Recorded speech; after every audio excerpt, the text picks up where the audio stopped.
Oh yeah, listened to all of them, but I didn't know if you questioned. Yeah, there's no. I mean, most of those we don't even. We just start. We don't even. Yeah, no, we don't have necessarily a. It's conversating. Yeah. Yes, sir.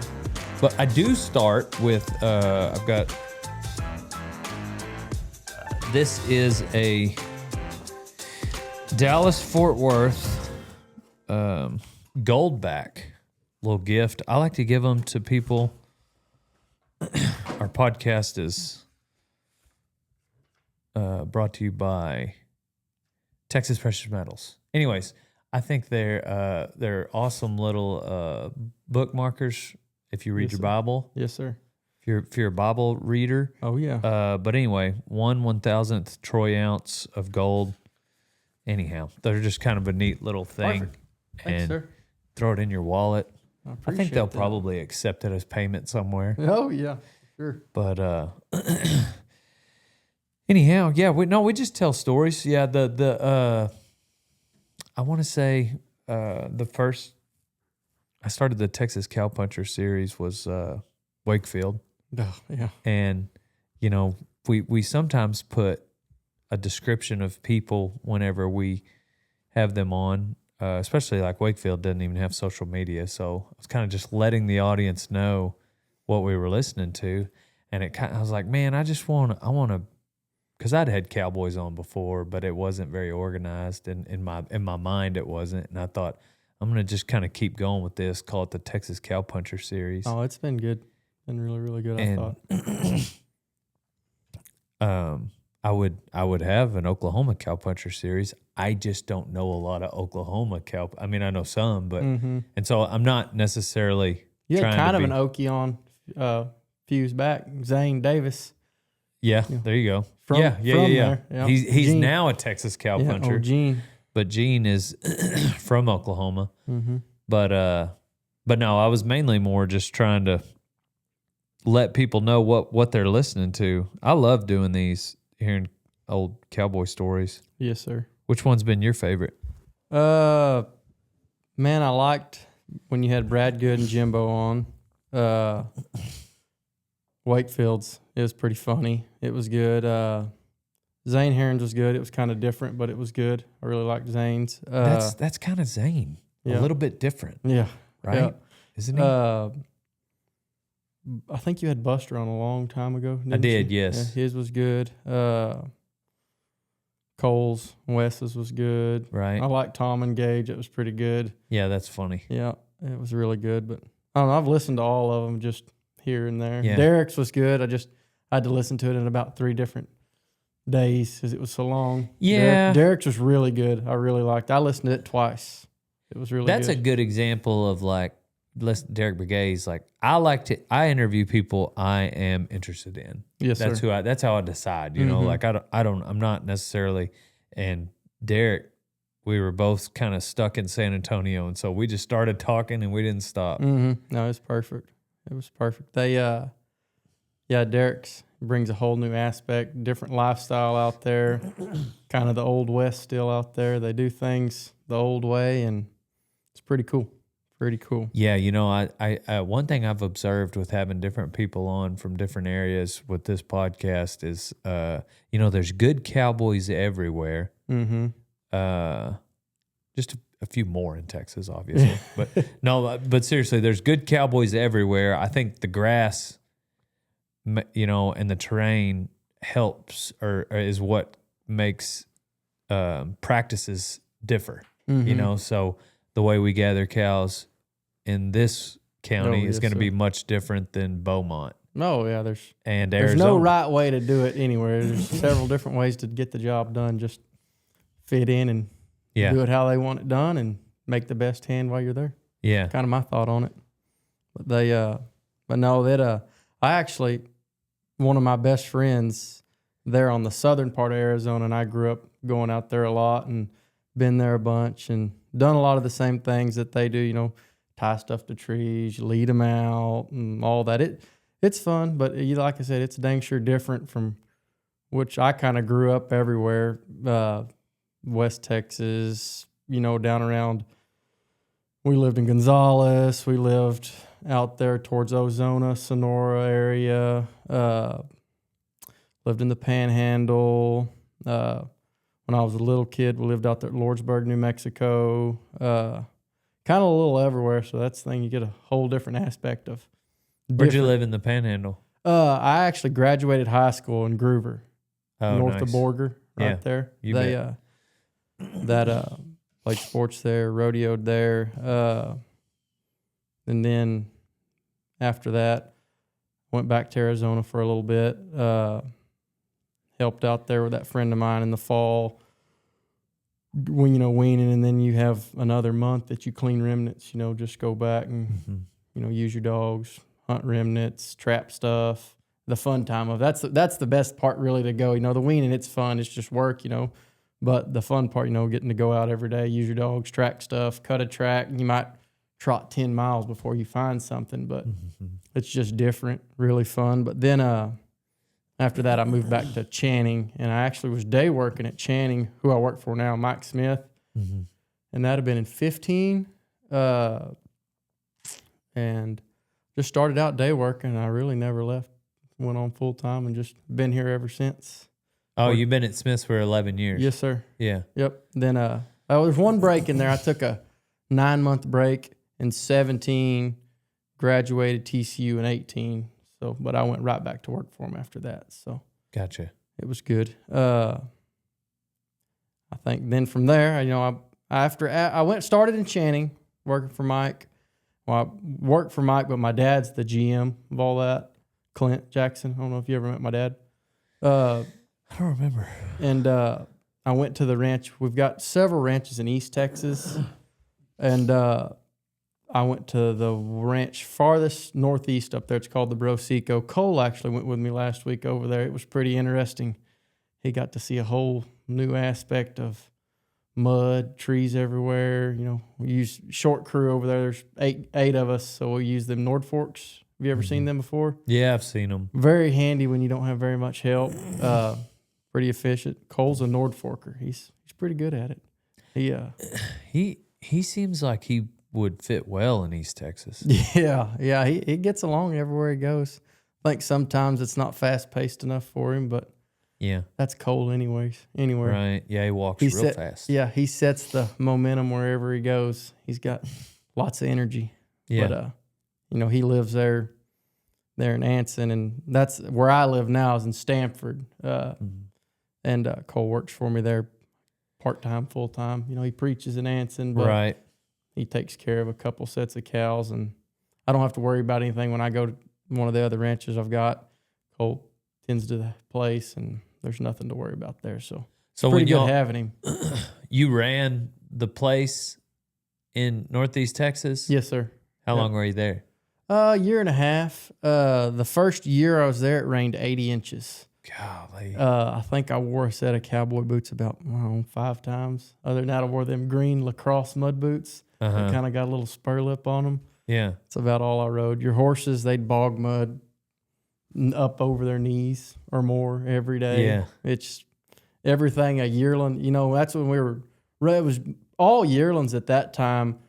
We usually ran 3 turns through there. And that first year I was there, I think we run 22 or 23,000 yearlings through that place. And I think the entire time we were there, they really didn't get anything out of their grazing. You had to feed them everything they got because it was underwater. You feed hay down there all winter. And, if you've got a wet spring, a wet fall, you'll feed those 3 seasons for sure just because everything's underwater and they're not getting anything out of the forage. But I like it over there. Matter of fact, that's where I'm on my way to right now. We're finishing up Brandon over there this week, and we'll get done with over there. We've got a little over 1,500 cows there now, and then we'll run, I don't know, anywhere from, like this year it's been drier, so we hadn't been able to run as many yearlings, but we try to run 3,000 to 3,500 yearlings down there at least all the time. And get done with that, and then I'll come back to Stanford. And we already finished Stanford's spring works over there. We did that 1st of March. Had a really good crew of guys come. got it finished, and I'll have the end of the month. I'll do my stuff in Waurika, Oklahoma. I've got a deal up there right by Stewart Ranch. I've not very many cows. It's 350 head of cows up there, but do it in a couple days, and then I'll start going to help the guys in the Panhandle at the ranch up there. Man, he does have you going all over the place. Yeah, it's lots of tracks. It's hard on the kind of got to keep them priorities, God, family, work, because you can get that work one right there in the front pretty quick. Yes. And that's all you're thinking about when you're going. But it's fun. I wouldn't trade it for anything else. He takes care of us. It's like family, more or less. And it's a family affair. I mean, my brother works for Mike, my brother-in-law, my dad, me, all of us, been there for really the same amount of time. So it's pretty cool, It's like it's our ranch, we get to take care of, and he hands it to you, trust you to take care of it and run it and do the best you can do for him. And so your dad still works for him? Yes, sir. Yeah. He's been there actually. He come to work after I was there, but he's been there right at 10 years too. And then my brother's been there about the same time, and my brother-in-law, Wesley Gudgel, he's been there probably 7 years, 8 years, somewhere. Dang. Yeah. He's a good person to work for. A lot of work, but I mean, works anywhere. So yeah. But they that deal in Channing, it's really, really cool. Have you ever been on the western side of the Panhandle, where the Canadian River is? Mm-hmm. Know where Boys Ranch at, don't you?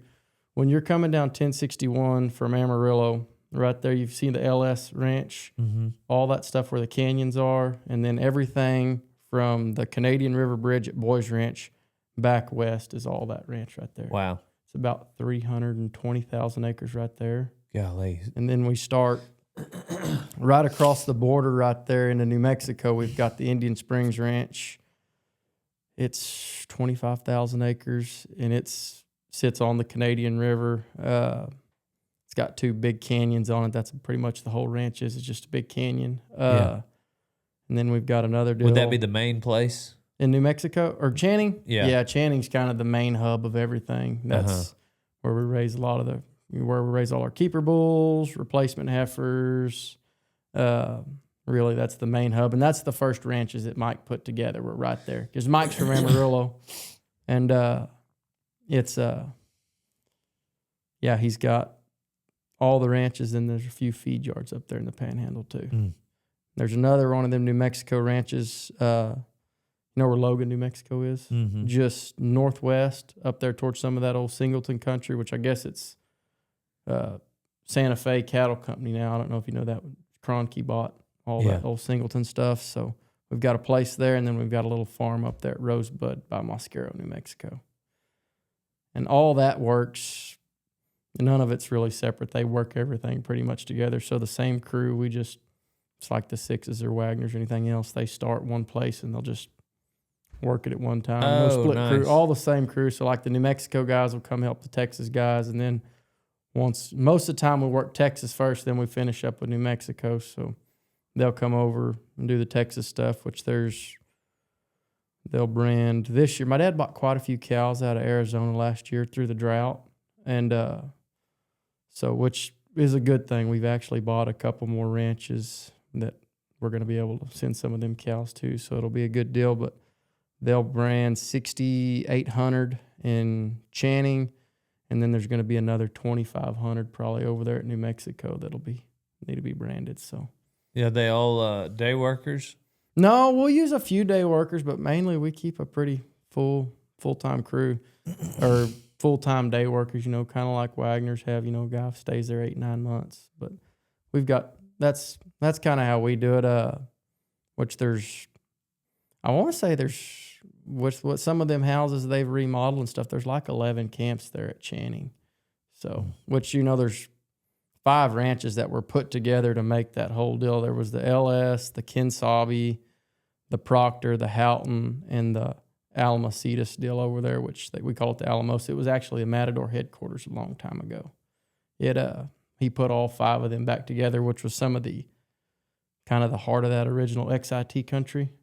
And he put it all back together. It all touches under one fence. And I don't know, it's something to see. It's pretty cool. There's 30 miles or 28 miles of that Canadian River that runs all through the middle of the ranch. And Dang. that's one pasture too, that river pasture. We'll throw a lot of them cows after we wean in the fall. We'll winter them in that river down there. There's a lot of that green winter grass down there and plenty of water. Cows get along good there. You don't have to feed as much. And right before they go to calving, we'll just kind of kick them back north, south, east, and west towards their pastures. Yeah. It's pretty cool. A lot of good hunting too, sounds like. Yeah, there's good hunting. They I want to say it was during COVID they killed the state record low fence mule deer on that place. Wow. Yeah, he was big. I got a picture of him somewhere. And then it's nothing to kill a 180-inch whitetail on that deal. Pretty easy. And then I killed one this year at my brother's over there south of the river that was 209-inch net score. It's huge. He's 10 years old. Do they I guess they lease all that out, obviously. Yes, sir. There's a guy, a vet out of Marble Falls. You probably know him, Dan McBride.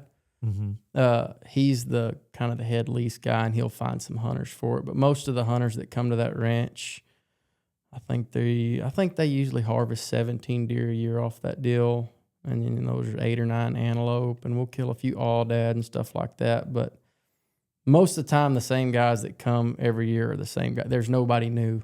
Really. Oh, cool. It's kind of the same group. So they know, it's not like your typical ranch when you've got hunters show up. They know the ranch, they know the rules, and you really never have an issue, and we don't have to deal with them a whole lot because they know and sign the waiver when they get there and keep gates shut. They're good to deal with, all that hunting group up there. Same as Stanford. I've got a good group of guys down there and pretty good group of guys in East Texas. I don't know. We're pretty lucky on the hunting aspect of it. Everybody's pretty good. They got a few mountain lion up there in the Panhandle. That's pretty cool. Caught them on camera, or you seen them in person? No, we've actually killed several of them up there during COVID again. And several? Yeah, I think they've killed 2 this year, killed 1 last year, and I killed that one in 21. We actually bayed him on the ground with the dogs during the big COVID freeze in February. We run him for about 2 hours, and they kind of bait him it's pretty cool. Brian Austin was the one that had the dogs there, and we bait him kind of in the side of a hill crop out, and he was laid back in a hole, and the dogs had him pinned back there, and they said, ease up here. Well, I walked up there at a 30-30, and I stuck that gun just right there in the hole, and they said, let the dogs back out and just shoot him. I said, okay. Well, shot him right behind the shoulder. Well, the first time I stuck the gun down there, he grabbed the end of the gun, and I was trying to pull back and get a hold of it because he had it. A hold of it, was trying to rip it out of my hands. Well, I got him back, and the dogs put some pressure back on him. Well, when I shot him, a good friend of mine, it works for my dad too. He's worked for him since, I guess, 2011. He worked for him at the feed yard too. That mountain lion come out of that hole as soon as I shot him. Well, I just stepped to the side, and Monty was just line sight with a mountain lion, and he had the big old warm snow pants on. Right. Well, Monty turned to break and run, and the mountain lion was running at him, and the mountain lion didn't run from here to your door right there. I shot him in the heart, but it'd still make you run. I don't think. Oh, yeah, for sure. I think Monty got 200-300 yards out there before we finally got him to turn around like the mountain lion's dead. So, but he's been a little leery any time of the hunting trips we do like that now, just because of that simple fact. But no, it was cool. The mountain lion deal, I imagine a lot of that stuff in New Mexico, it's pushing them over. Imagine there's always been a few there. What do you mean a lot of that stuff in New Mexico? Like, you hear the wolves and all that pushing stuff. And I think so much hunting and then the fires they have out there, I think it's pushed a lot of the lines this direction. But we've really noticed the last 5 years there's kind of been an issue. Like we've found a couple kills on some baby calves, and we've actually had a horse or two just go missing, and then we find them later on, and it's been like a kill or something like that. So that's kind of why we've been really actually trying to do something with them now, because they say when you're seeing them, you've got a lot of them. You can see sign, there might be 1 or 2, but they say if you're actually seeing them, you've got way more than you think. Dang. And, yeah, that's probably. Yeah, we caught one in a foot trap the other day, deer in I think it just might have been December when they caught him. I think he weighed 160 pounds. Caught him in a foot trap with a 12-foot drag line. Dang. And he drug it and hung off in a cedar tree and crawled up in a tree, and they shot him from the, I think they got a Can-Am or something like that. Shot him from that Can-Am and went and got him, but he was pretty cool. We'll actually get him mounted and put him in Mike's house there at the ranch. Yeah, that's cool. Yeah, it's pretty neat. They live out there full time? Do what? Mike live out there full time? No, Mike's got a house in Amarillo, at Lake Tanglewood. Mm-hmm. He's got another house in Aledo, but he spends 90% of his time right there at Amarillo. Yeah. He trades commodities. Got a commodity office there. Him, Alvin Foltz, and Cody Smith. That's where it's kind of where everything got put together. He was man-made. He didn't inherit any of it. He made it all. So that's super cool. Yeah, makes it pretty neat that he's put it all together from nothing. So yeah, super admirable. Yeah. And the way he treats us and everything too, man, you couldn't ask for anywhere better to work. It's a great place to work. Yeah. When we moved there when I moved there in 2015, they didn't brand their calves. They just weaned, and it was kind of sad, really, because there were some good hands that had been through there, but I don't know. I won't get into a whole lot of that, but they didn't brand, so and then they just turned the silk wagon on, and whatever come to the pens is what they got. So when I moved there, that's what I told my dad. I said, man, you ought to see all the Maverick stuff here. I said, there's 5, 6, 10-year-old bulls, just cows unbranded. There's just unbranded stuff everywhere, which me being 19 at the time, man, you're like, this is awesome. Amazing. You just get to rope stuff all day, catch stuff, lead stuff out. But was that part of the job, like from day one, is like catching? Well, when my dad took over, that's what we started. We set everything up in a program, and we started branding, and the fences were horrible. So we had to, at least every camp, we tried to get one pasture that it would hold cattle. Mm-hmm. I mean, because they just went everywhere. And then they had that river that touched every pasture going down through there. So they were in the river, south of the river, north of they just go where they want. So we got, at least at every set of pens or camp, we got somewhere where you could gather stuff and hold them. Man, that sounds so exciting to get to start. Yeah, it was cool. It was cool. As a manager, like to get to start off with just this wide open, I mean, all of it. That sounds so fun. Mm-hmm. And I want to say there was I don't know the number, but I know we gathered between catching, gathering, trapping. I know we gathered 2,500 more cows off that ranch that were not on the books and that were unbranded. Yeah. And then there was 7 pot loads of mature bulls. And when I say mature, that was anywhere from 3 passed, because everything that was 2 and under them little Maverick bulls, we'd send to the feed yard, and all them 3 passed, we'd send them straight to the packing house. And there were 7 pot loads of those bulls that we cleaned off of it. Were they all just completely wild, or were they just unmanaged? Unmanaged a lot, but they were wild and inbred. A lot of them cattle, they had never seen a person, so they actually were wild. But the cows that had been handled were just spoiled, so you had to kind of reteach everything, actually how to be gathered instead of just follow the feeder to the pen. So a lot of our gathering we'd do is we'd get a hold of them and take them to where they wanted to run off to the backside. So we'd gather them to where they wanted to run off and get a hold of them there. And we'd hold them there a while, kind of get a hold of them, and then we'd start driving them back to the pens. And if anything ran off along the way, we'd just stop the drive, catch what run off. A guy or two would go catch what run off, tie it to a tree or tie it down by the road, then come back and start. But there was a lot of that. The first couple years was just, you had to pretty much train the cows. It's just like you get in a set of yearlings from Florida or something, the weaned calves. You've got to train them how to be handled. That was how those cows were. You had to teach them how to be held up, how to be sorted on, and it was cool. And that's what we do. When we get a pasture, all that stuff thrown together, we take it to the pens. we'd clean everything up that we got gathered.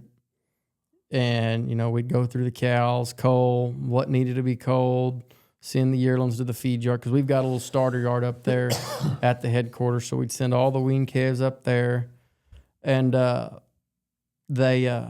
once we got that kind of cleaned up, and what bulls we gathered and what unbranded stuff, we'd send all that to a spot up there at the ranch where you could contain it. And then we'd kick everything that we had worked in the pens back in one of them pastures that would hold them. And then we'd go around and we'd clean all the stuff that got missed or anything around there. And that was what was really fun. You got to use your dogs, and they, hunt. They had to hunt.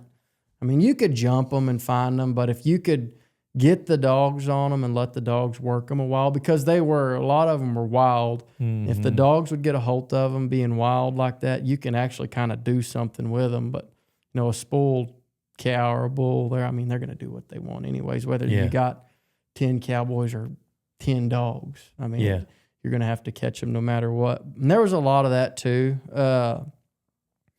But the dogs would kind of get a hold of stuff, and we could get a lot of it pinned or trapped, but a bunch of it got roped. Yeah. And we had a bunch of them old trailers there at the ranch. I mean, they weren't in bad shape, but we went ahead and put winches in them where you just didn't have to kill your horse every time you loaded anything like that. So we did winch them in, and that helped a bunch. Cut down on the work anyways. I mean, the catching and tying them wasn't bad. Usually the work comes when you got to jerk them in the trailer, but putting them winches in the trailer really helped. How often were you doing that?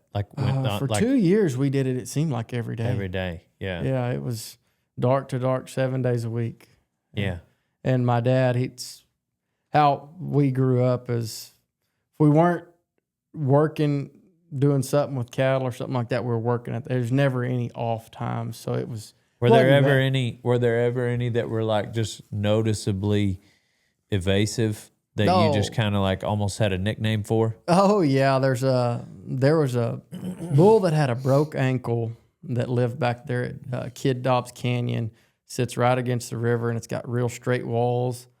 And we'd seen him several times when we'd gather, and he'd be in the gather, and you'd be going and look like everything's coming together, and then you'd get to the holdup, he'd be gone.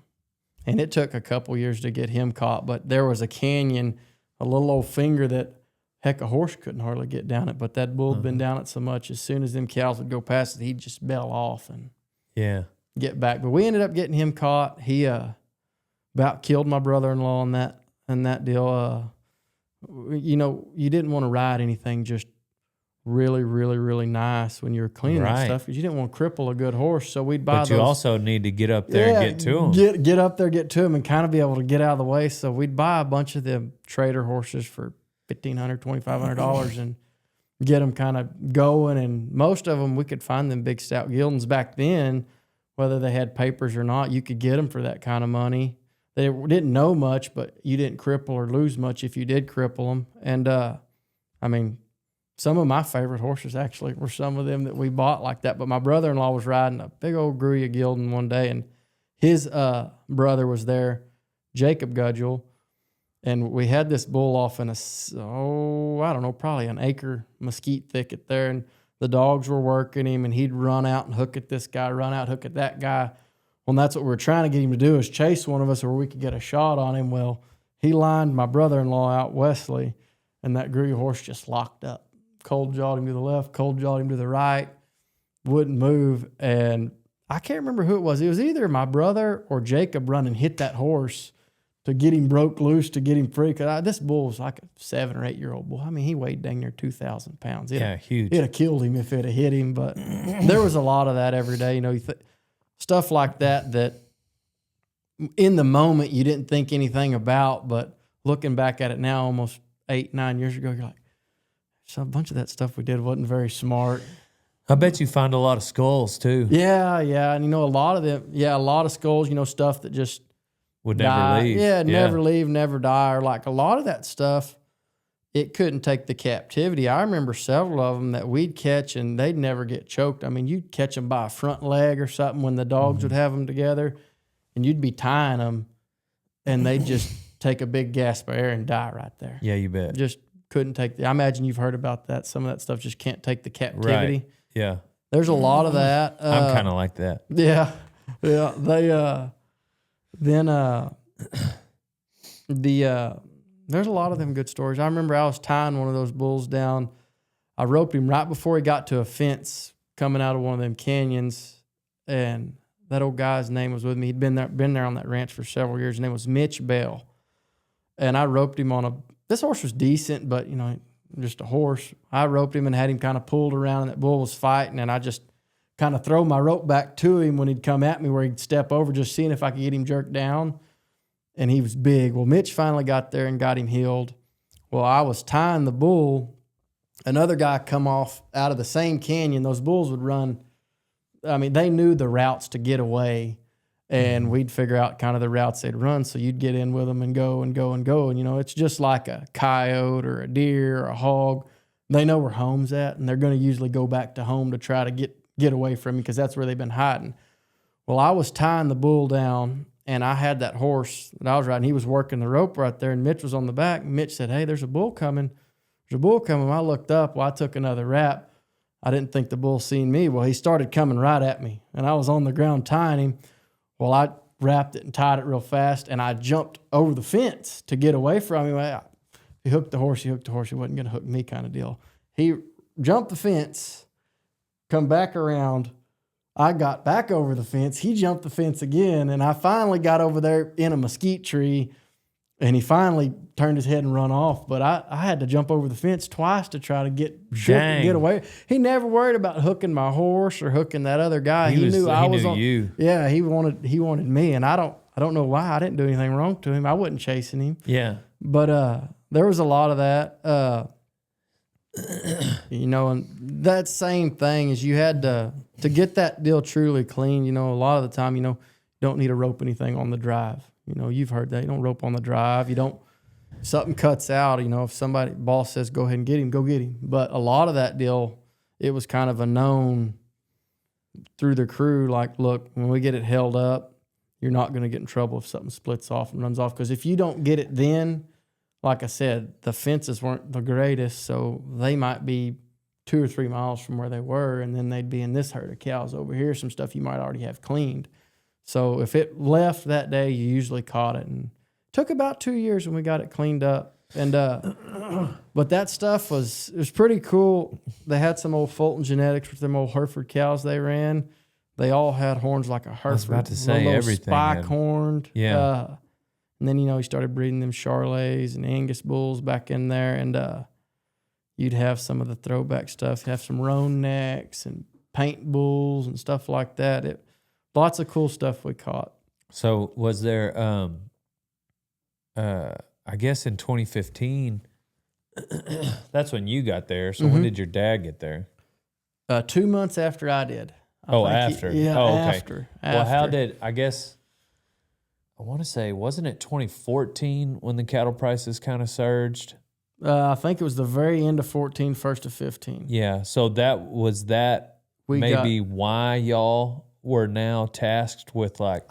No, I think it was... It was just something they wanted to do anyway? Mike told me, I've got an issue. Mike told my dad, I've got an issue here. He had been knowing. Yeah, he goes, I need to get it cleaned up and... Okay, cool. Go at it at any approach you need to go at it, but thankfully it also happened to fall whenever... Oh, yeah. That was when everybody was seeing $2.50 a pound. Yeah. They'd never see a 5-weight bring that again. We'll look at it now, you know. But... It did take a decade, but it came back to it. But it was cool. I think like those bulls, I want to say there was a couple $1 million profit off all that stuff, which it was cool.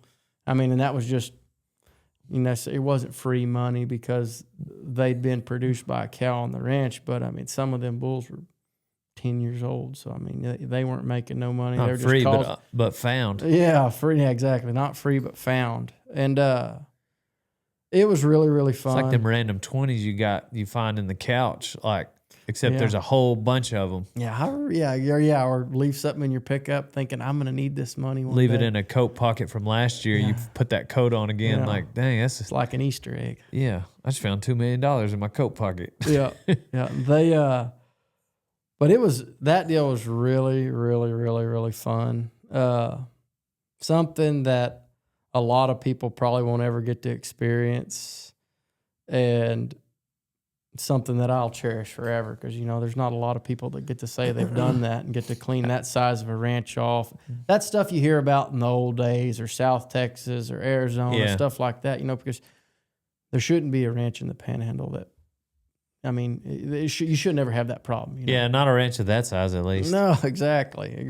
When was it that, because I imagine, 2 years, most of it's cleaned off. But when was it where you were like, ooh, there's one left over? Like how many years after? We still had a cow or two that would show up, couple years, about 4 years. Yeah. And, like now, we know it's clean. You'll catch a big slick bull every now and then that's a yearling, but the way we have it where we go clean remnants and we trap. But that's like a normal slick. Yeah, that's a normal. It's not a 10-year-old or there's nothing 5-year-old. there's nothing old anymore, obviously, but yeah, and that but I bet you still find the skulls. Oh yeah, we'll find some skulls. That's fun. A guy got jerked down. He forked a tree.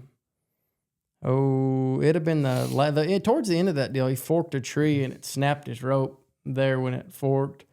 And that'd have been a couple years ago. We found that bull that had got hung up somewhere, tangled up, and he died to one of them trees like that. Dang. With the rope still on it? Yeah, with the rope still on him. But they, it was kind of, you would never think about it. We're like, there's a rope right there on that. And then we got to thinking of who that was. And we're like, oh, yeah, now we remember. Yeah. But they, you get jerked. We got jerked down a bunch. And, you fork a tree and jerk your horse down, or you and the bull would come together. Stuff that you don't think about in the moment.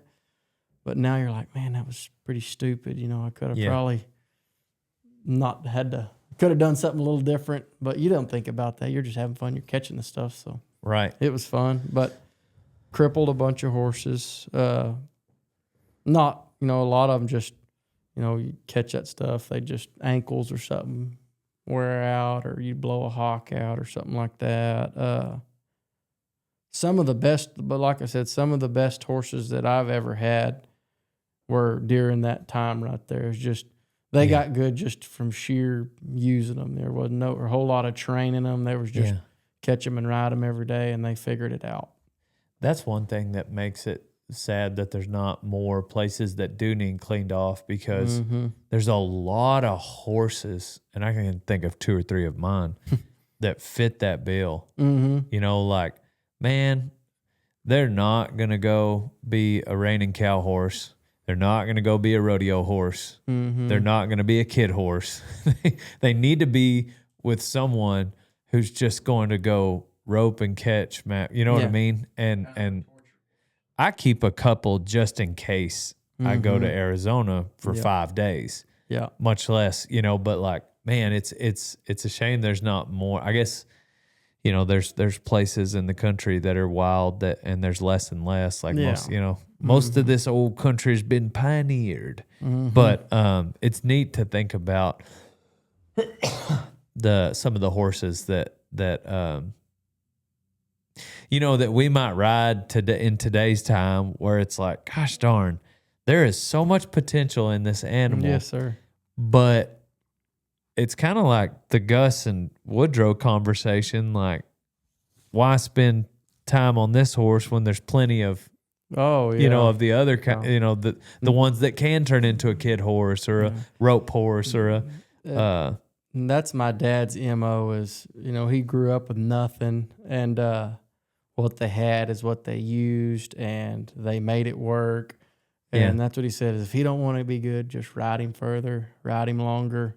He'll get broken. He'll get good. Right. Well, now, like we raise all of our own horses. Don't really buy any horses. We raise everything. We'll trade for one every now and then. But now we've got so many good ones. When we do have one that we really don't like, it's just like, man, why don't we just shuck this one? And we've got all these nice colts to ride. Let's just ride these. That's what I'm saying. And he still holds on to that of, just ride him a little longer. Ride the heck out of him. He'll make it. And they do, but like my brother's got a Gruya Gildan that we raised. He's a good horse, but 95% of the time he's a good horse. There's 5% of the time that he might try to kill you, buck you off, flip over with you. But 95% of the time he's really good. But it's taking my brother 7 years to get him there, and he's made, in the time he's put into that one, could have made 4 or 5 more that were better than him. Yeah. But he's cool. He's gruey, streak face, stocked legs. And he's a good horse is the thing. We've won several of the WRCAs. Him riding that horse, qualified to the finals on him, but you get him home the next day, he might try to buck you off or something. Right. But when he's good, he's good. Yeah, most of my horses got a little something to them. Yeah. Maybe they buck, they're short, they don't have papers. Most all of them don't have papers. And so does Buckethead have papers? No. Yeah. No. He's a 2016 model. We're pretty sure. I mean, because I bought him from a buddy who had him young. Mm-hmm. And so I'm pretty sure he's 10, Okay.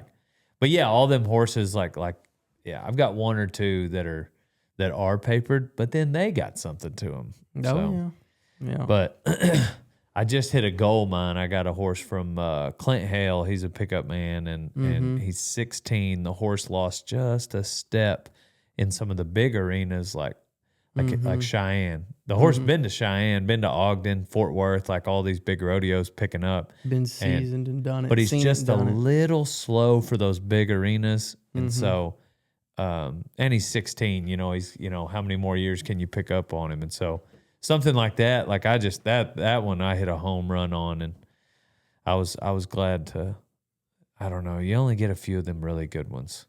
Yeah. So they, speaking of those good ones, still have her. She's in the broodmares now, but went back to load some stuff on the south side of the ranch right there. And I think Sally would have been a 5-year-old then. She was still pretty young. And it was me, my brother, Corey Bateman. Oh, heck, I can't remember who else was there, but we went back and there was one of them slick cows that we caught. We had tied down by a solar mill. And we pulled up and she was sitting up. And I said, Corey, is she untied? He goes, no, she's still tied. And I said, okay, well, I can't remember who caught her. And we got out to unload her, and I backed that horse out of the trailer there, and everybody got unloaded. Well, I was jacking around, doing something. I didn't think anything. She was tied. Well, this cow stood up. And same thing. I don't know. I've got a target on my back or something. She looks at me. Everybody else is in front of me. She looks at me, and I turn to run. It's kind of like that theory of a bear chasing you. I kind of zig to the left, zig to the right. And I jumped into a mesquite tree. It was, kind of like one of them, looked like a thicket. I kind of jumped in there, and she run over the top of me. A lot of times you seem like you lay flat, they'll kind of jump over you and leave you. She jumped over the top of me, and I don't know what happened. My brother spooked that horse, or she seen what was happening. She ran right over there to me and kind of got between me and the cow and kind of kicked the cow off of me. Oh, dang, the horse did. Yeah, and then my brother catches the cow, and I don't try to cuss a lot anymore, but they still come out. But that's what I said.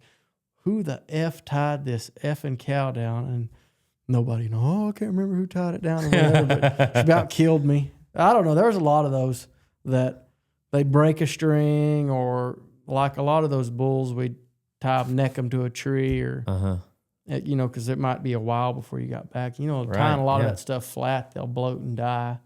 So, they'd break a string, or like you double up a rope or something. They won't ever really break that, or they break the tree.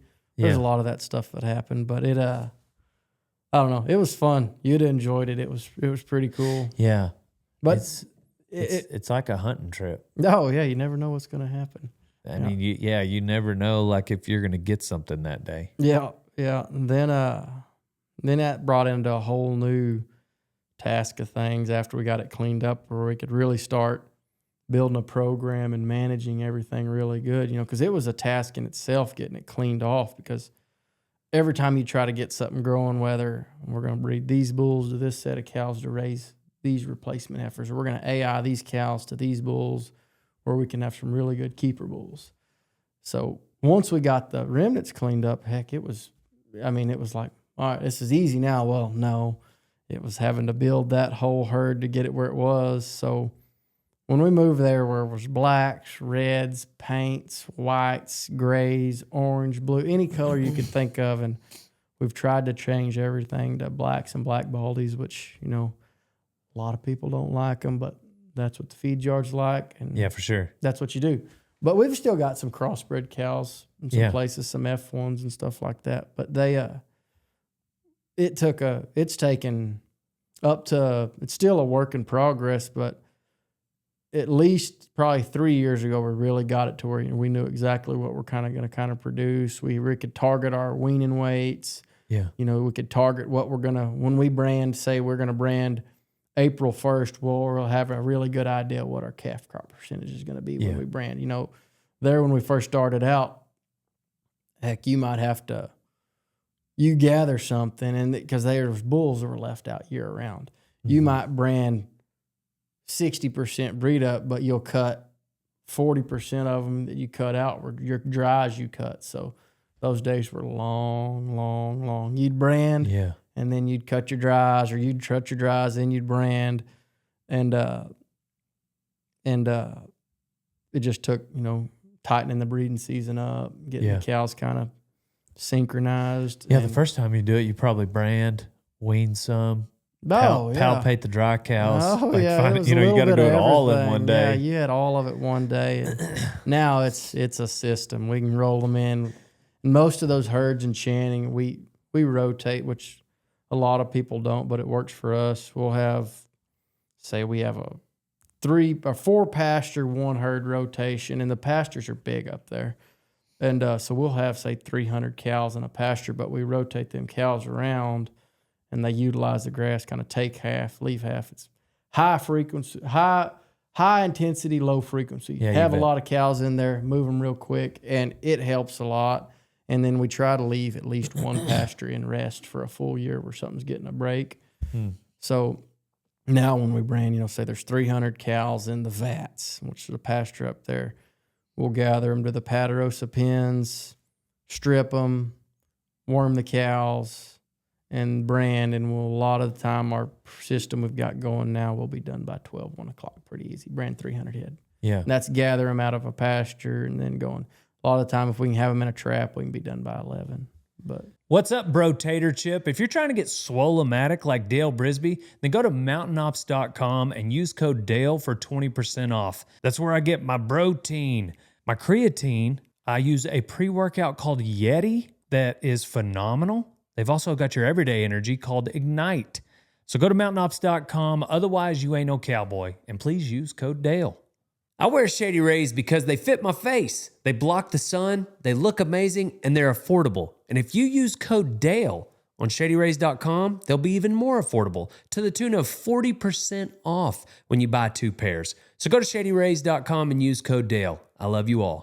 Like, how closely in those first few years how harsh are you being on genetics in terms of, like, you know, some of these cows that are Mavericks, some of them that, you know, like, I don't know, like she might be a little bit, but she looks good. Or is it, you know, because then you're also having to, like, be a little bit, I'm sure, a little bit strict on temperament. Oh, you know, like some of them, she's all but she's barely making it to the pens. Man, I tell you what, we had about 400 head of them cows that we kept that were all Mavericks.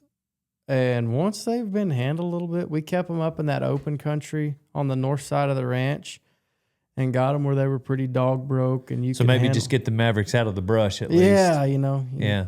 You know, take them out of their home, but you can't ever take the home out of them kind of deal. But that there, you know, you'd still have 1 or 2 run off every now and then. But now you'll rope something every now and then. But used to, you could guarantee you're roping something every day. But now you might go 4 or 5 days a week without having to catch anything. But my dad was pretty strict on it, but we needed the numbers because there were so many of them cows, and there was a trick issue back then too. So you had to get rid of a bunch of bulls and test and get rid of a bunch of them junky cows. He had to kind of. So was you kind of had to have the numbers, so you needed to make what you had worked. So a lot of them cows that were Mavericks, if they had a full mouth and if they were a good enough cow, we kept them. Just trained them. Yeah, so that it wasn't so much that the genetics were really poor. And there was good genetics. It was mainly just like if they're just that wild, yeah, they had to go. If she's a piece of junk, you're never going to get her trained. Yeah, we'd send her. But gotcha. I don't know. I kind of liked them when they were wild like that. Give you something to do for task sure. and challenge. But now I'm like, you know what?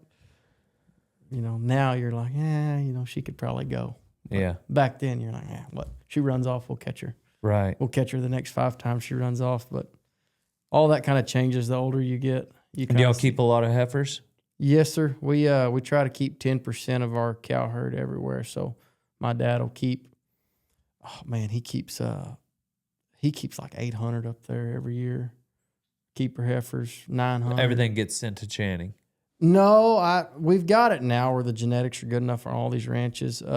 Like I'll keep 10% of my stuff at Stanford. We'll raise them kind of wherever they're from now. Used to we get them all from Channing, but now we've got all the genetics kind of in place. Because you don't want to send your East Texas cows you don't want to send Channing. Channing cows. You don't want to send Channing. I'm sorry, vice versa. Yeah, you can go east to west, but you Channing can't cows. go west to east. Yeah. The Channing cows would starve. Yeah, they're what's the place in Northeast Texas? The Brosico. It's in Mount Pleasant. Yeah. Yeah. Yeah. They would starve to death. Yeah, they couldn't eat enough. And and that's though, we hadn't hit on all the other deals. He's got there's 3 or 4 ranches in Old Mexico. Yeah. Yeah, we've got those ranches down there in Chihuahua. There's one of them that's really, really rough. It's in the mountains. Do y'all go down there to help them? I've been a few times. It's really not safe to go anymore. I mean, we can go, but you kind of pick and choose the time you go. But remember when we first started, we went down there. My brother went one time and AI'd a bunch of stuff, kind of helped their genetics down there. And then I went another time and got to ride with them guys, and they run all them Corrientes up there in the mountains. It's pretty cool. It's a drive. Once you get to the border, it's a heck of a drive in there. It's like 4 hours. Dang. Down into Mexico. And yeah. Then there's all the ranches in Central and East, Buffalo, Fairfield, Waco, Hubbard. We've got a bunch of places down there.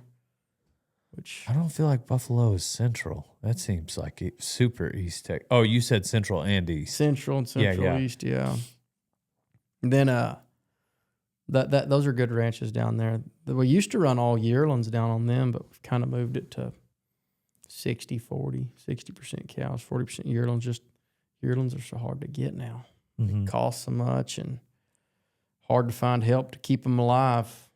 That's the biggest deal on any of it, Yeah. But and then for them to work, you've got to buy them cell barn calf, cutting bulls and stuff like that, where they will pencil out and work. And when you do that, you got to have somebody that can take care of them. Yeah. Which I'm blessed with my 3 deals I've got. The help I have they're great. I don't know if I could do my job if I didn't have them. Those guys are so good, and I don't have to worry about anything. Just I can make a phone call every couple of days and talk to them and visit, and they're going to tell you the truth, and they're going to take care of their stuff. Yeah. So I'm blessed in what I take care of on my 3 ranches, and then what are the 3 you take care of? The Swenson Ranch in Stanford, the Waurika Ranch, which is in Waurika, and then the Brosico, which is in Mount Pleasant. Gotcha. Yes. Gotcha. And so Cole runs the one for you in Stanford. No, Cole is my right-hand man, but I take care of it too. But if I'm gone, Cole tends to it. I mean, he's like I guess he's your Donnie or there whatever. You go. Is Donnie your right-hand man? Yeah. Pretty much, he takes care of it, and he knows the program, and you don't have to worry about anything if Cole's there. Right. Something's going to be getting done. Yeah. And I've got another Hatfield too. I've got Reggie. Oh, you do? I do. Reggie's just day working for me. He's building a house in Anson. Mm-hmm. And why his house is being built, he's living over at that camp on the west side of the ranch, taking care of all that stuff. So good. It's pretty good. Reggie got back to riding and everything, and learned a bunch from old Reggie. He's a heck of a good guy. Me too. Yeah. I love Reggie. Good guy. I love Cole, but I love Reggie. Yeah. Like, that's the man. Yeah, you can't. They're two polar opposites. One of them's pretty serious and quiet, and the other one's serious and loud and full of energy. Yeah. But Reggie's great, man. He's learned a lot from Reggie too, which like you can learn from anybody, anywhere you go. But there's another Reggie Hatfield on Instagram that follows me that I would message for about a year. And it took me a while before I found out that I had been sending memes to not the Reggie Hatfield I knew. Yeah. Same thing happened. Do you know Jake Elliott that does the silver work? Oh, yeah. He's got a brother. Do you know his brother? Mm-hmm. One the firefighter, isn't he? I didn't know that. And so there's a bronc rider named that been in the NFR a couple times named Clay Elliott. Mm-hmm. And I messaged him on Snapchat on and off for a year before finally I said something. He was like, I don't know if I'm firefighter in Lubbock. And I was like, oh, dang. I had the wrong Clay Elliott. He's a pretty good hand, though. But yeah. Still a cowboy. Yeah. That was the mix up. Yeah. You know? Probably seen that emoji on there that had a cowboy that's what hat. got me at first. And then I saw the bronc rider Clay Elliott, and he was like, no, I don't have Snapchat. Yeah. I was like, what the heck? Get in trouble with Snapchat. Classic mix up. Yeah. So look out for, Clay Elliott's and Reggie Hatfields out there that are posing as No, but on Snapchat. Reggie does have Snapchat if you want to add Reggie on Snapchat. Correct. That's why I thought I do. I have Reggie on Snapchat. That's why I figured, this is probably him on Instagram too. Yeah. It's pretty good. I get stories from Reggie. Like, we've got some stuff going on at the ranch. There's been a gravel truck. He run through some fence, and I got, a lot of people call, a phone call, say, hey, this truck run through the fence. Reggie sends me a video of it and says, well, he turned around right here. He backed up right here, and the dumb son of a gun just tore out all the fence and just left. And I said, called him. And he said, I figured you wanted to see it in a video, what they did and where they did it. And I said, I got you. But it's pretty funny watching the older generation run Snapchat. Oh, yeah. I love it. Yeah. I mean, Snapchat makes sense to communicate because, when you have a conversation, it's not documented. And that's kind of like, that's what Snapchat replicates. It's like you send a picture and then it's gone, which is the exact same way a conversation works, we in passing.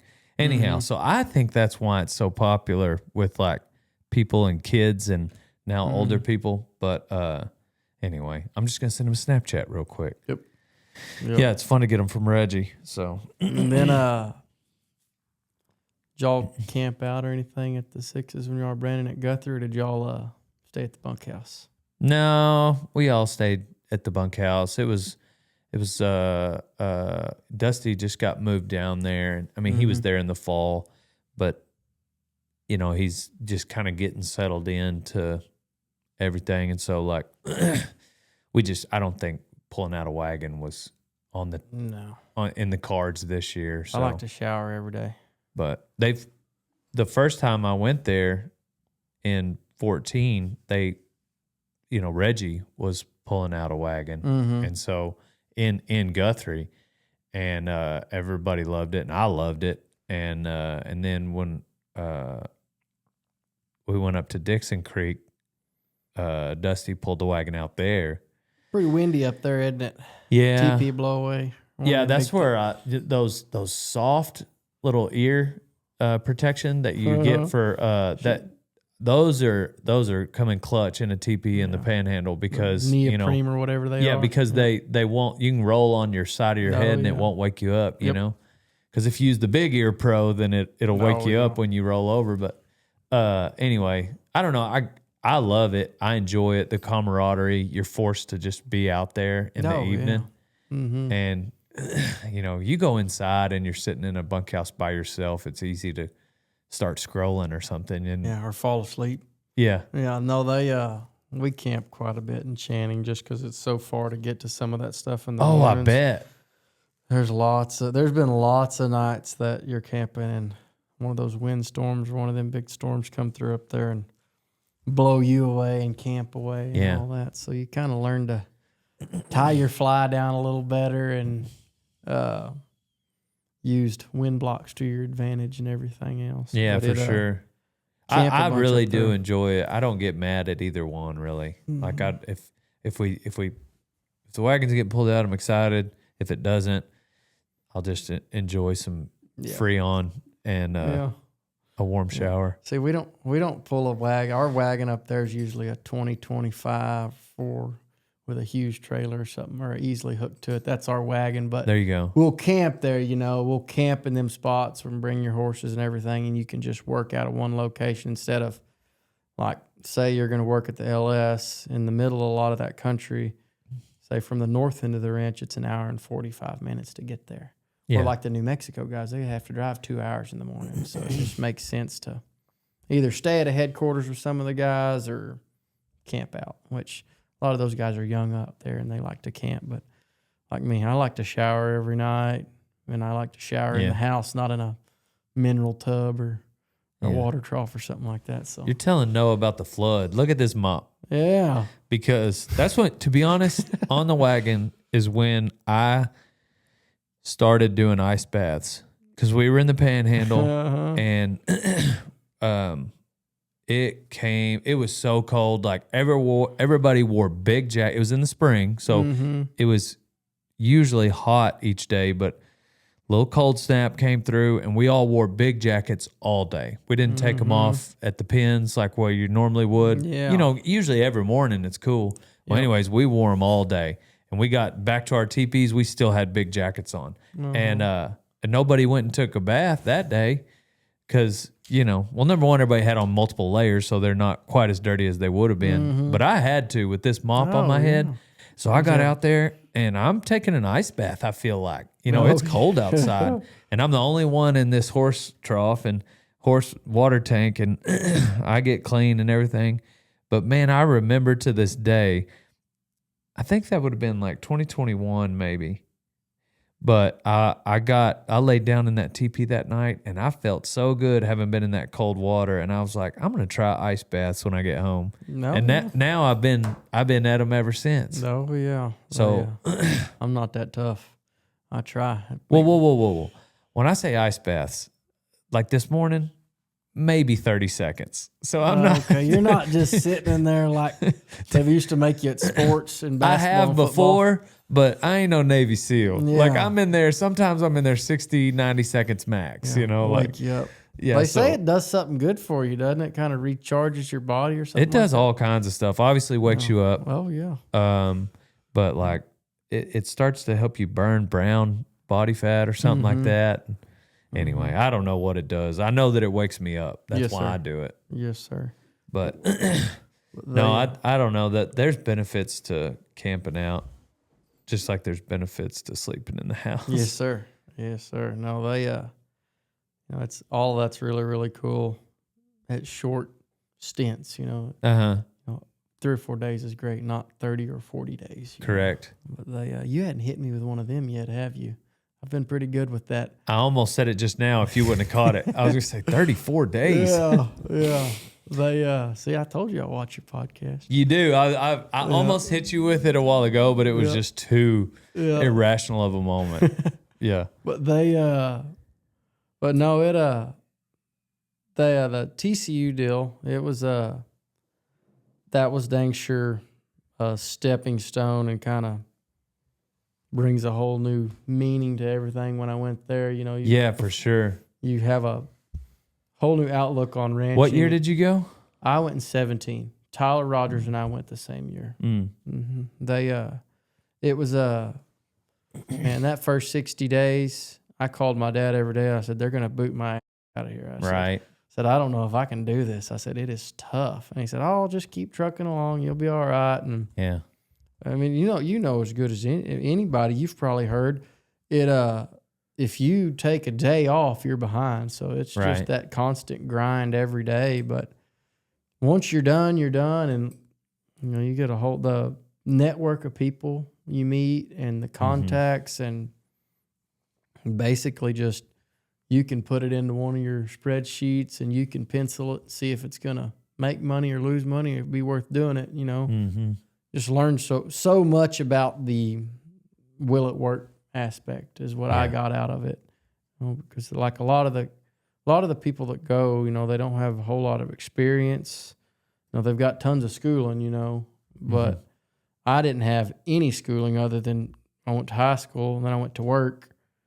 And when I went there, I was with a few other kids in my class, actually the only ones that had any experience. So to me, if somebody that could go in that has the experience in the field and ranching and everything else and get their education and get graduated, they're a hot commodity, just because they can gather the cows, work the cows, and then they can also make money on the cows. Yeah, they can get a hold of the person who's going to give me the most for them, or they can run the budget at the house and figure it out. And it just so much, learn about feeds and, learn about your soil and water. Like I've got to do lots of fertilizing and weed spraying in East Texas and in Waurika. I didn't know nothing about any of that before I went there. And heck, when I got out, I had an idea of, that was the first place I went was east. So you get there in May, that's prime weed spraying time. So you kind of know how to approach it and what the stuff costs and how much to put out, where you're not getting a hold of a consultant and they say you need to put this much out. You can actually go take the soil samples and send it on. So there's a lot of pros to that TCU deal. I'm glad I did it, but I'd never do it again. That's one of them things. Did you want to go, or did they send you? No, I wanted to go. My dad went back in the Stone Age. What year did he go through it?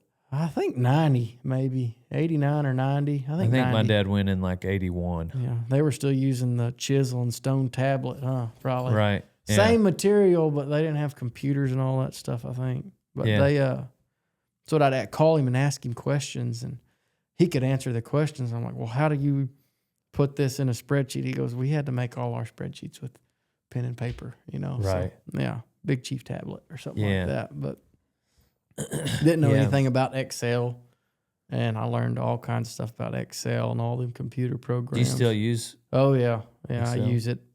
That's all of my ranch inventory stuff and cattle and horse and feed inventories. I have Excel spreadsheets built for them. It works pretty, and they're all formulated, so you can just enter your new number and it's figured for you, or like your shippings or what you've had die or what you've received. It's all right there, and it's just change a number and go on. Yeah. Pretty easy. That's the biggest deal I got out of it, just the knowledge of making your ranch life stuff, the business part of it, easier. Boy, right now, if I didn't have it and I was doing a lot of this stuff, just beat your head against the wall because you wouldn't know how to do it. You could figure it out, but that's why you pay $60,000 to go to that school. And man, the job opportunities that are offered to you out of that, I've got an email list on my phone. It's a mile long that TCU sends, I imagine, to every graduate every time a job opportunity comes up. Yeah, I see those too. Yeah. Yeah. Yeah, they're pretty cool. Yeah, it's a lot of... You can almost, like, if you're patient, you can just take your pick of the job. Yeah. You know what I mean? Like it's crazy. The only thing I don't like about those job applications that come through, every single one of them would say pay depends on experience. Oh, yeah. It's just like, just tell me what you want to pay. And a lot of the time when they put that, like my dad's the one that's noticed, because we lived everywhere growing up. We're originally from the Gulf Coast. My dad was born in Angleton, Texas. I was born in Angleton. And when he went to TCU, he never went back. And so he went everywhere and learned and did everything. And that's what he said, man, that TCU deal, it come in handy, a job opportunity. He said, what I did figure out, though, he said, a lot of the time, if they put what they're going to pay you on there, he said, there's probably an issue.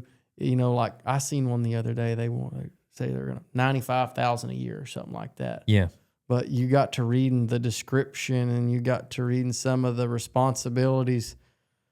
There was a lot of weird stuff in there, like you've got to do this for the owners when they come here, which is fine. But I think a lot of them, they offer that more money because there's a lot more BS involved. Kind of what I've seen. Oh, for sure. But no, I get that. Yeah. I get that. There's sometimes that's on there because they don't want to tell you how little it pays, Yeah, yeah, exactly.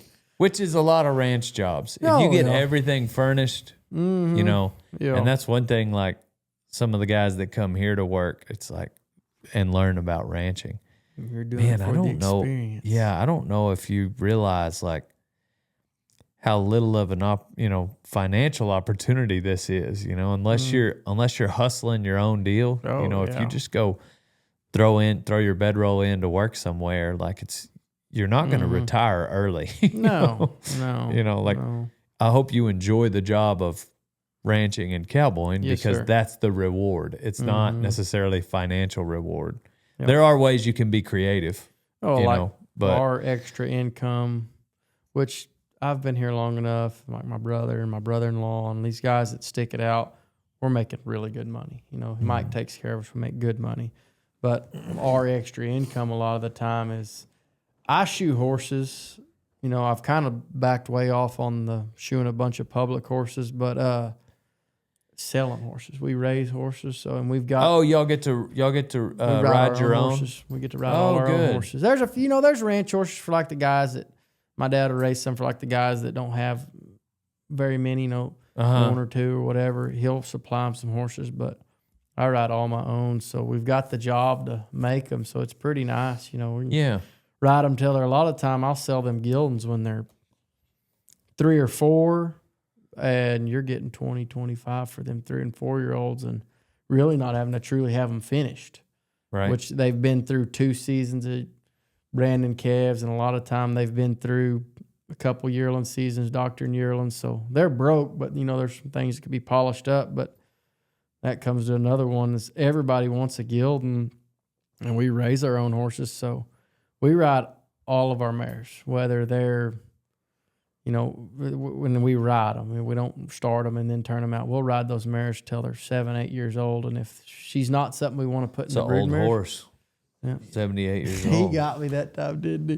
The old horse. Yeah. What are y'all feeding? Yeah. Must be Well, total total equine. equine, yeah. Must be total feeds. But we'll ride all of our mares where we know exactly what we're putting into the brood mares. Yeah. And if something we don't really like, we'll usually sell them or something like that where we know exactly what's getting put back in. Because, I've always been told 80% of whatever you're going to have comes from the mare. Mm-hmm. So if you've got a good mare, you're probably going to have a good colt. So that's why we ride our mares. Yeah. And then we can't keep the geldings around. Everybody wants to buy them. I get it. I understand the mare. I just, I don't have a lot of stalls. I don't have a lot of separation. And man, when I throw a mare in to a mix, like it just, with my, like I gotta, I run my horses in a little pasture and then on some wheat in the winter. And I don't know, like you bring them in every day. And and then also the one place I go in spring and fall, you can't take a mare, so that I am one of those guys that only wants to ride a gelding. But there's nothing wrong with it. I mean, I enjoy riding those geldings just because I can make more money on them. But we run our mares and geldings together, but they run together from the time they're colts. They've never been separated because that's when you normally see the problem is if there've been geldings with geldings for a while, then you throw a mare in the mix. Mm-hmm. That's when you normally have an issue, or mares with mares, then you throw a gelding in the mix. From the time they're colts, we'll cut them and we'll throw those geldings and fillies together, and they all get along. Kind of like bucking horses, Well, they are learn their pecking order. The bucking horses, like I've got geldings with mares in a trap. And the other day I was like, man, I know I'm going to be gone for a week. We're not going to buck.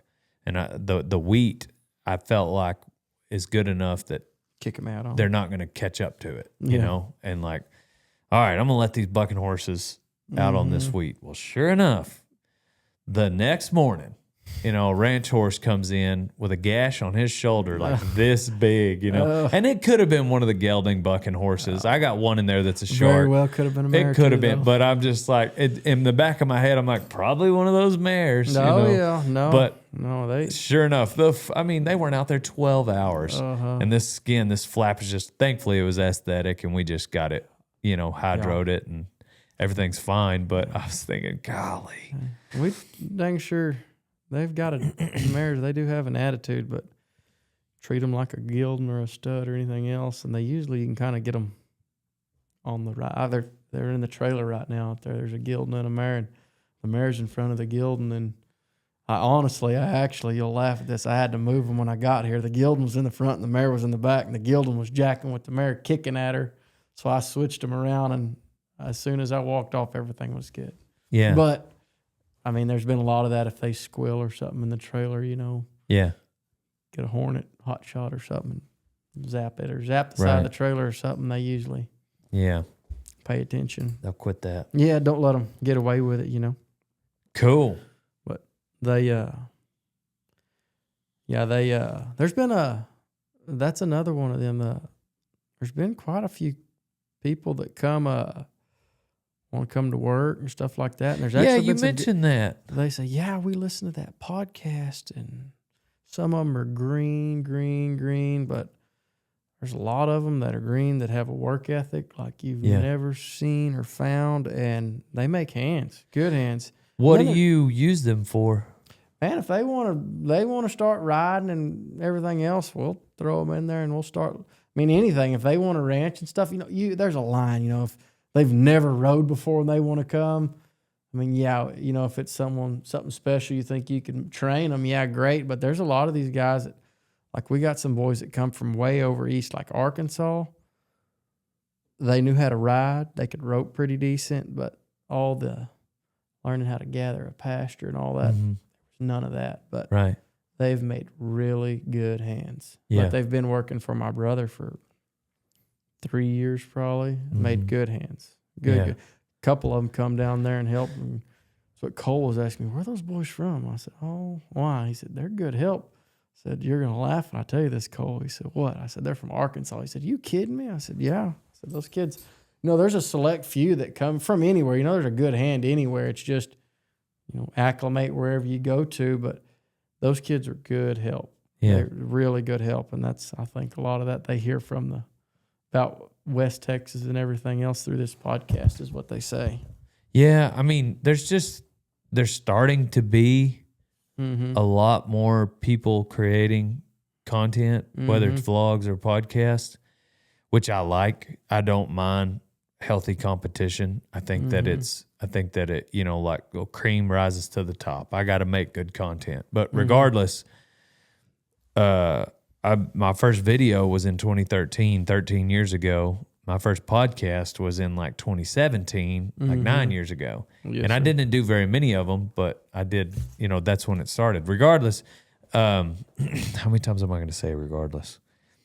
I think that my intern program started with ranching and rodeo, and people like, hey, I'm from Missouri and I want to learn, And so here I am out in the middle of nowhere, and I need a young, able-bodied person to help me. And so it gives, what I've noticed is with people like that, like your guys from Arkansas, with my interns, like if there's a passion attached to it, or at least a desire when it comes to learning to ride or learning to rodeo, well, that'll give them the drive to work hard, as opposed to someone who just needs a check. Yeah, exactly. You know what I mean? Oh. And there's nothing wrong with just needing a check.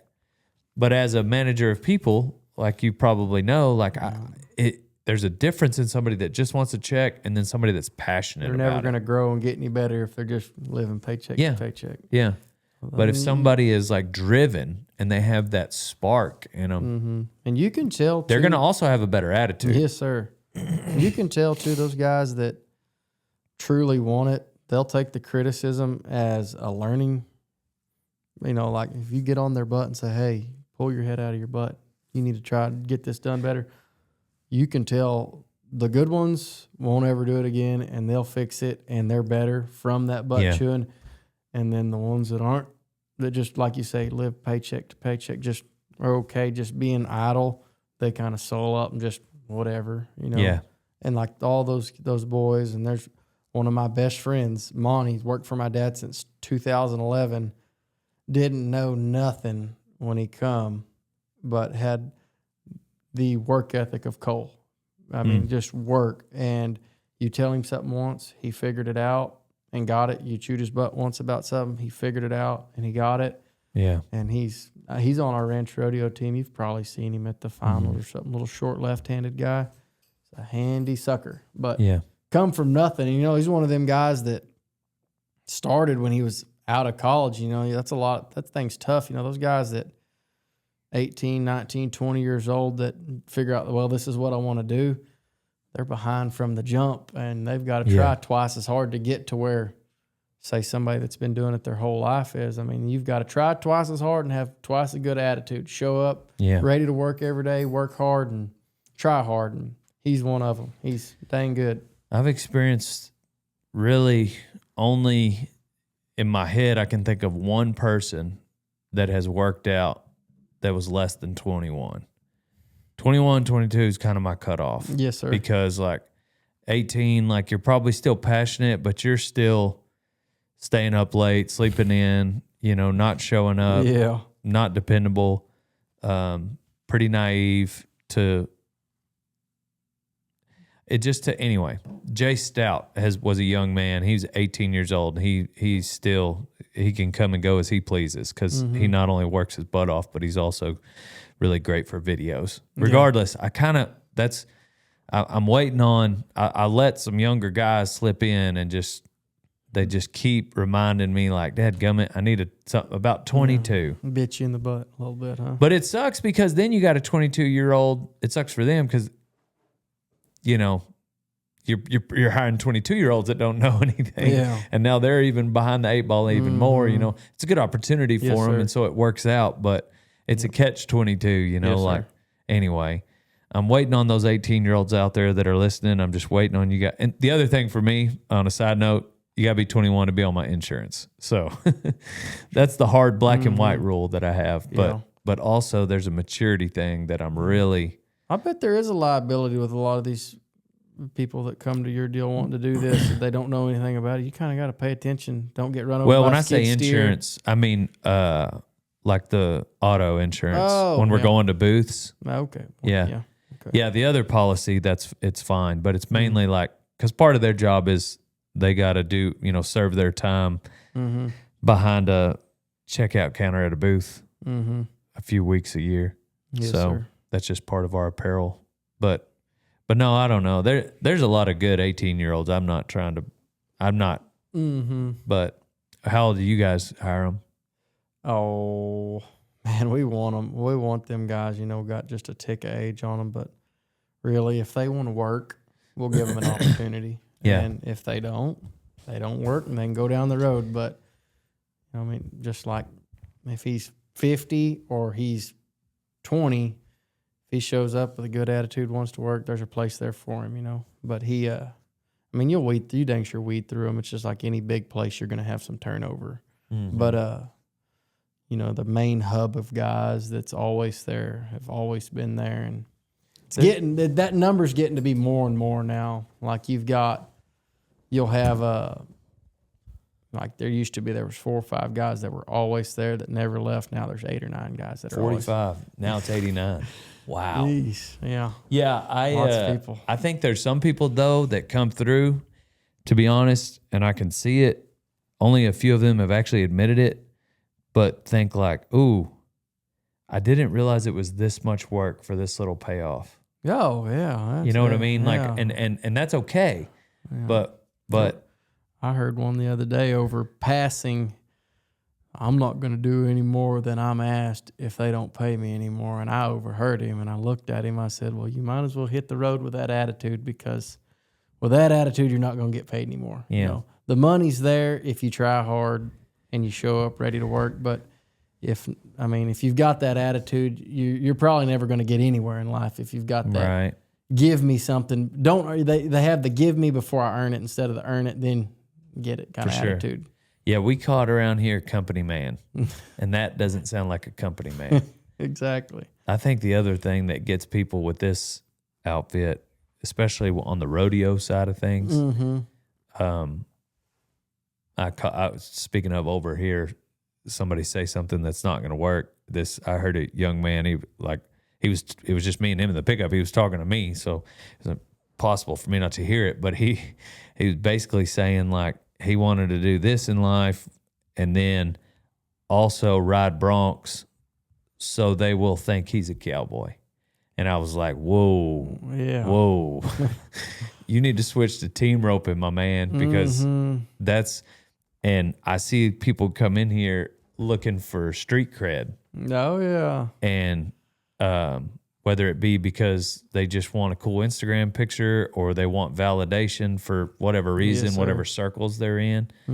But it's like, man, you could die doing this. Oh, yeah. You know?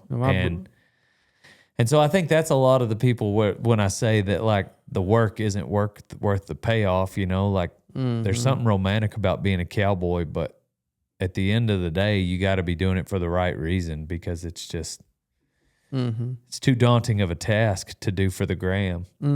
Yeah.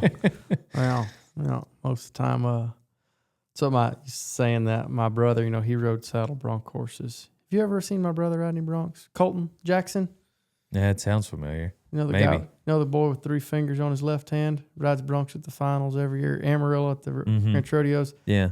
Well, he rode saddle bronc horses, and That means no, I don't remember it. I should remember a left-handed 3-fingered bronc rider. yeah, free hands everything, can't night latch. Maybe I wouldn't have noticed it, because if you shake hands, just shake with the right. Yeah, but you really don't notice it a lot of the time because it doesn't affect him. He's been like that his whole life. But like you're saying that, you know, the validation, I want to be a bronc rider and this same thing. That's a Colton. You know, his was, he wanted to be a bronc rider because he wanted to be a bronc rider. You know, was what he wanted to do, and he was really good at it. But same thing, they tried to make me ride them, but I could never get them covered. So I saddled horses for him and run the bucking machine, all that stuff. Well, I think in that scenario, there's 3 types of people. You know, like I've got a friend, Cowboy Cerrone, and he's a UFC fighter. Oh, yeah. People throw rocks at me for bringing him up all the time, but he's one of my best friends, and I love him. And anyways, he made a good UFC fighter, I think, the Hall of Fame, actually, because he loved to fight. Oh, yeah. And I think that's what makes a good bronc or Bronc bareback rider, bull rider. They have to love the actual act of it. And so there's people like your brother that love the actual act of riding a bronc. And then at those ranch rodeos, there's people that are there because they want to have the appearance of riding a bronc. But there's a third category at ranch rodeos. There's a third category, and it's you're the guy on the team that got put on the bronc, and you don't care about the gram. You don't care about what people think of you. You just happen to draw the short stick. I've got to ride the bronc. And you have to ride the bronc. But the guys like your brother are the scary ones. Oh, yeah. Those are the ones well, that you know, too, just like Waylon Davis or any of them that can really ride one, they're usually just sitting back there just chill before they get on. I'm like, I used to ask Colton, are you nervous? He said, no. I mean, he doesn't get worked up, doesn't get nervous. He gets ready, but it could be at the college finals or it could be at Amarillo during the ranch rodeo finals. Oh, he rode saddle bronc. Yeah. Oh, he rode saddle broncs at rodeos too. Yes, sir. Gotcha. Yeah, I think you'd led with that. Yeah, okay, gotcha. Yeah, he can. He was pretty good. He was pretty good. You know, and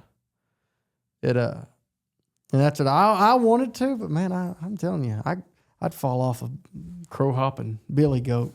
Dude, I'm telling you, I there's no way.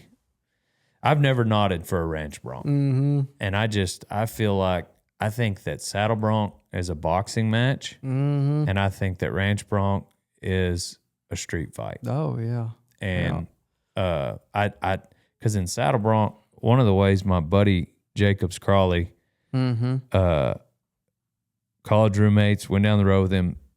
He told me one time, if you get bucked off a saddle bronc horse, you either weren't lifting or you weren't staying back. You may bounce around and slide off the side or get yard darted, but if you rewind the tape, at some point you weren't either lifting or staying back.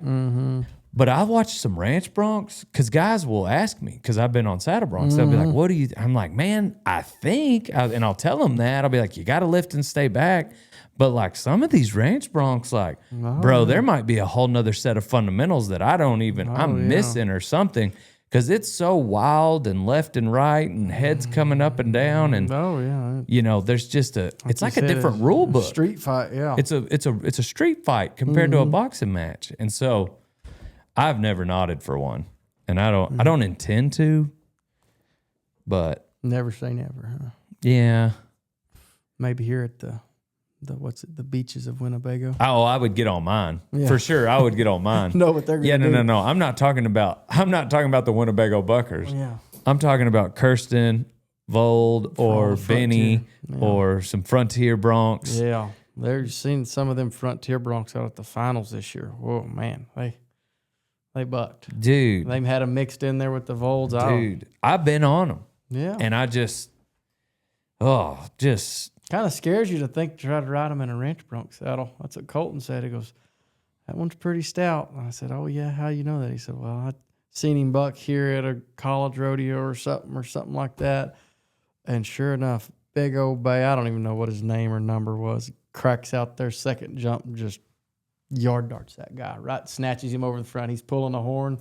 He got to pulling instead of pushing, and it just drove him right in the ground. Yeah, I'd have to get on some here first to figure out a game plan because, when I ride a ranch horse at the house that starts bucking, I've got I'm gathering up a set of left reins, and I'll grab a saddle horn or something with my right, or usually a night latch.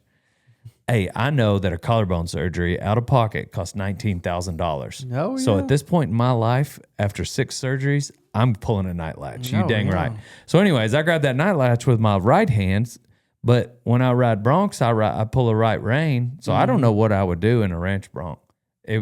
Maybe they'll just let me pull 2 reins. We'll just go do it here in just a little bit. See what we'll figure out. I do have a video idea where I want to try to break a bucking horse. So I'm going to technically be on a ranch bronc here pretty soon. So. My brother's had a couple of them, those ex-buckers, and man, they make pretty good horses. It just takes, just like that. There's so many good ones. It just takes a lot of time to patience and slow, and don't force them to do nothing. And they rule the roost. I can tell you that. You throw those bucking horses out there with your saddle horses, they are in charge. I know that. He's had a couple of those that come from, Alan McCloy? Mm-hmm. He's had a couple of those ex-buckers that come from Alan. That done one made a pretty good horse. I liked him. He'd stop, kind of roll over his hocks, good to drag calves and catch stuff on. Been some more of them that were just horses, but that done was probably the best one out of all of them. You got to have a lot of time on your hands. Yeah. Mm-hmm. Lots of country to show them. Yep. Oh. We normally wrap up with life advice. Oh. Unless you missed the story. No, I think there's more stories, but we could be here forever. My biggest deal is show up with a good attitude. Yeah. Be willing to do whatever somebody asked you to do because it usually pays off. Don't be too proud to do anything. If he asks you to do something and you're working for him, do it. And just main thing, just have a good attitude and a good work ethic. Yeah. That'll get you a long ways in life. I know that. Well, most of the time when we have a guest, I don't even give advice because I just let the guest give it. But since we're addressing like an intern style, I had to give an intern a talking to this morning. And basically, drink and gamble. Mm-hmm. Travis Tritt concert got him. Daddy had to go feed. Interns didn't show up. I had to feed this weekend. Mm-hmm. And which is fine. I don't mind feeding, but if you're gonna I don't want to have to feed because somebody stayed out and partied. Yes, sir. You know what I mean? Exactly. But basically, I've been thinking all morning. I was reminding myself of something I heard my pastor say.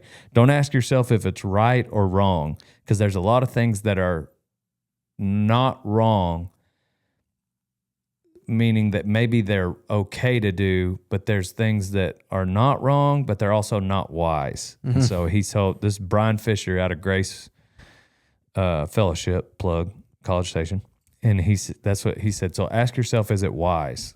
Mm-hmm. Like, is it right or is it wrong of me to go to Travis Tritt Saturday night and stay there till the bar closes at 2?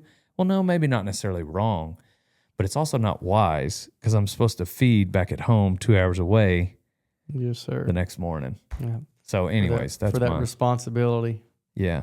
But we're talking to the same person, me and you. Yes, if you're sir. wanting to go somewhere, get a job Mm-hmm. at like a ranch and be a / intern, start from the bottom. You got to have a good attitude, work ethic, and then make wise decisions once you're there. Mm-hmm. That's for the that wise thing is for the under of 21 people. Yes, sir. 100%. Yeah. 100%. Do you have any issues finding people to come on the podcast for this Cowboy Series deal? No, I mean, I don't necessarily have issues, but I'm always open if you have a suggestion. I don't know how hard it would be, but if you could get Waylon and Reese, Waylon Davis and Reese Clark, the brothers, Yeah. if you could get them on this podcast, there's no telling how many good stories there'd be. Yeah, I'd love to. He probably gives you the cold shoulder, don't he? Yeah, for sure. I already asked Waylon. He said no? He said no thanks. Nathan Carter. He actually said, I ain't doing that. Is actually what he said, I think. So I didn't know if he meant that podcasts in general or your podcast. or if just my podcast is. But regardless, I have tried, and have you tried? You only have to tell me no once. Yeah. But if you can convince Waylon to, I will have him on. You tried Ray Bradley? No, I have not. I would love to have Ray Bradley on. Ray's good. He probably would do it. I met Ray in a pen in East Texas in 2014, and I think I've seen him one time since. He helps us a bunch there at the ranch, and he's as good of a hand as they come and a good guy. And he's I would love to have Ray lots of wild stories. I'm pretty open to who I would. Mm-hmm.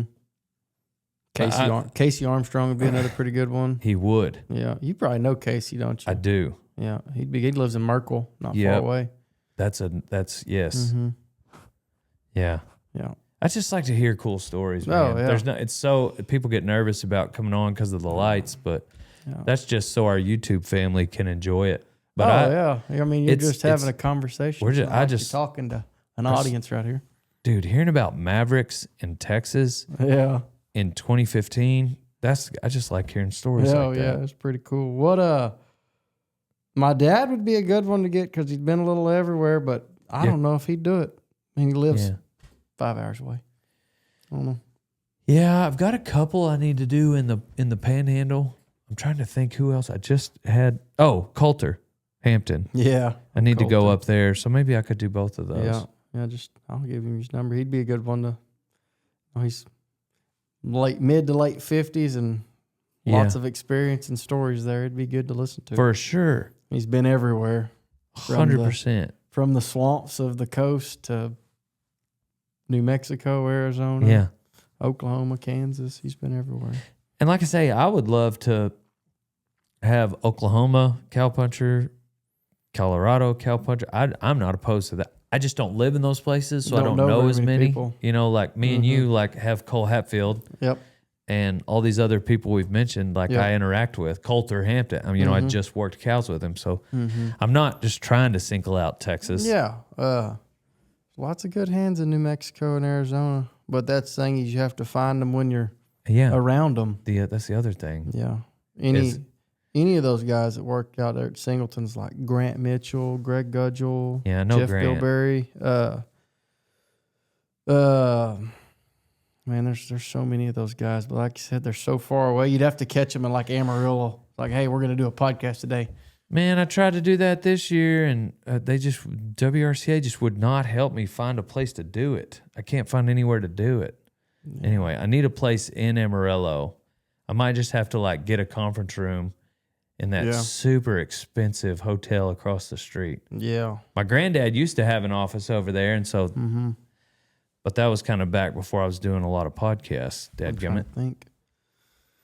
Anyway, any office spaces there, but no, that trailer.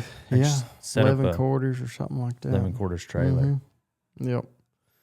No, well, I appreciate it a bunch. Yeah, thanks for coming on, man. Yeah, I like the whole idea and what you're kind of going to. Listen to the stories, but it kind of, my mindset, it helps put it out there, the lifestyle, everything else. Man, I appreciate that. I don't know. At the heart of what I do, I want to share my faith. And same thing with rodeo as this industry.